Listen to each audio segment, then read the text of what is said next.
নমস্কার, Bengali kitchen ব্লগে আপনাদের সবাইকে স্বাগত। আজকে আমরা আরেকটা নতুন ভিডিও নিয়ে চলে এসেছি। আজকে করব খারকোল পাতা বাটা। তার জন্য চলে এসেছি, দেখুন খারকোল পাতা কাটতে কত সুন্দর পাতা হয়েছে। খারকোল পাতাগুলো কেটে নিই, তারপর আমরা ভিডিওটা শুরু করব। আশা করব আপনাদের খুব ভালো লাগবে, প্রথম থেকে শেষ পর্যন্ত অবশ্যই আপনারা আমাদের সাথে থাকবেন। মামি, হ্যাঁ কেটে নিই। হ্যাঁ, হাতে তুলতে পারবো না, চুলকাবে। খেলে চুলকাবে না, হাতে চুলকাবে। হ্যাঁ, হাতে চুলকাবে। হাত দিয়ে ভাঙবো কি করে?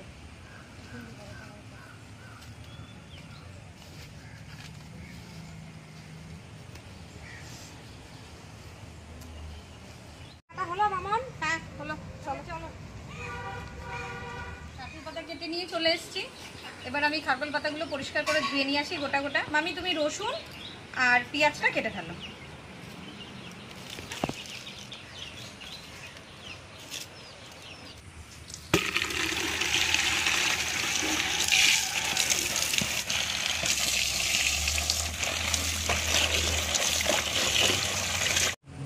খারকোল পাতাগুলো ধুয়ে নিয়ে চলে এসেছি।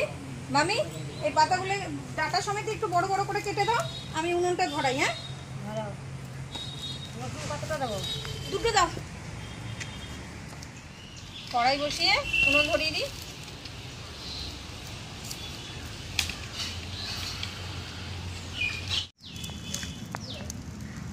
কড়াই বসিয়ে দিয়েছি, কড়াইতে দিয়ে দেবো পরিমাণ মতন জল।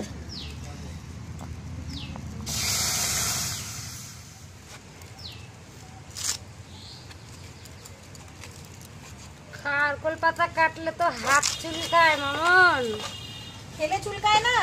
না, হ্যাঁ, তাহলে বাটতে হবে সেভাবে।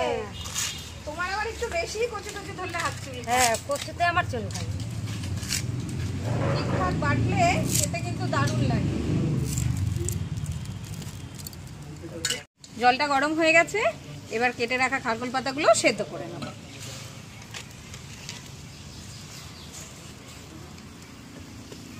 অল্প একটু লবণ দিয়ে দেবো, নাড়িয়ে নিয়ে কিছুক্ষণের জন্য ঢেকে দেবো।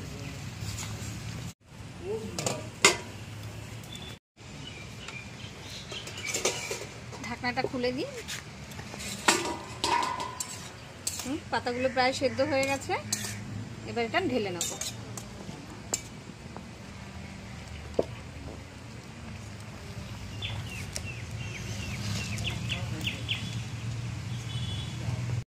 আবার কড়াইটা ধুয়ে বসিয়ে দিলাম। এবার শুকনো লঙ্কা, পেঁয়াজ, কালো জিরে আর রসুনটা ভেজে নেব। দিয়ে দেবো অল্প সামান্য পরিমাণ তেল।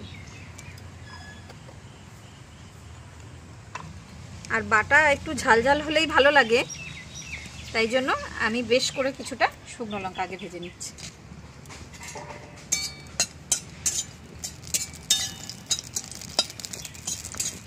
লঙ্কাটা ভাজা হয়ে গেছে, ভাজা লঙ্কাটা তুলে নেব।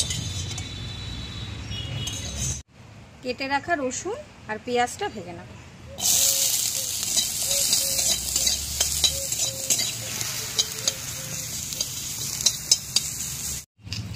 রসুন পেঁয়াজটা প্রায় ভাজা হয়ে গেছে, এবার দিয়ে দেবো এর মধ্যে কালো জিরে।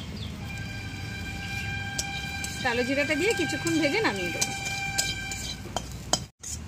ভাজাটা হয়ে গেছে, নামিয়ে দেবো।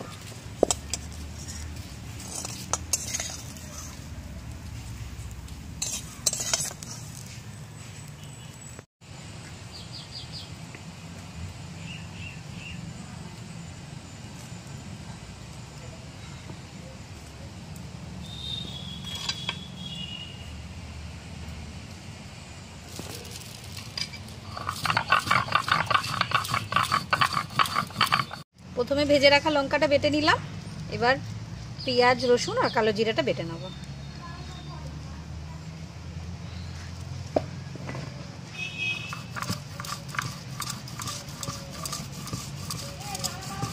সব কিছু বাটা হয়ে গেছে, এবার সেদ্ধ করে রাখা খারকোল পাতাগুলো হাতে করে ভালো করে চিপড়ে নিয়ে একসাথে বেটে নেব।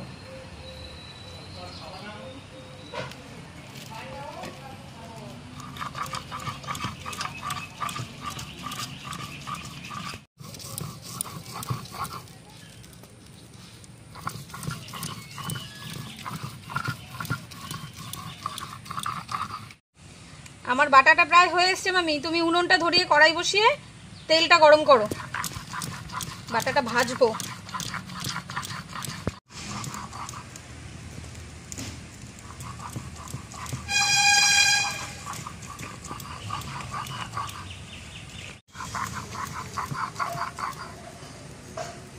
বাস, বাটাটা হয়ে গেছে, বাটাটা তুলে নেবো। বাটা সব সময় চেষ্টা করবেন একটু মিহি করে বাটতে, তাহলে খেতে কিন্তু খুব বেশি ভালো লাগে। গরম হয়ে গেছে, আমি এবার বাটাটা দিয়ে দেবো গরম করবো। আমি আরেকটু লবণ দিয়ে দিও। হ্যাঁ, আর সামান্য হলুদ, অল্প একটু হলুদ দিয়ে।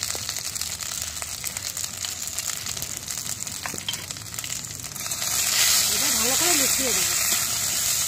বাটাটা আমি কত সুন্দর করে ভেজে নিয়েছি, এবার আমি তুলে দেবো। এই বাটাটা গরম ভাতে যা লাগবে না,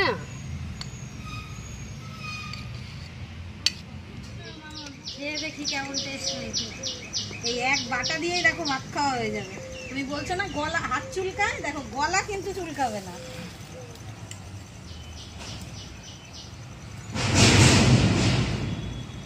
এই গরম ভাতে বাটা দিয়ে আজকে যা লাগবে না, খেয়ে দেখি কেমন হয়েছে। তারপরে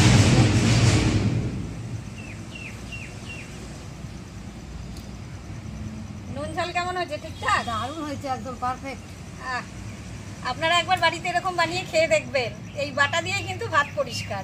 এই বাটা দিয়ে আজকে আমি একটা ভাত খেয়েছি।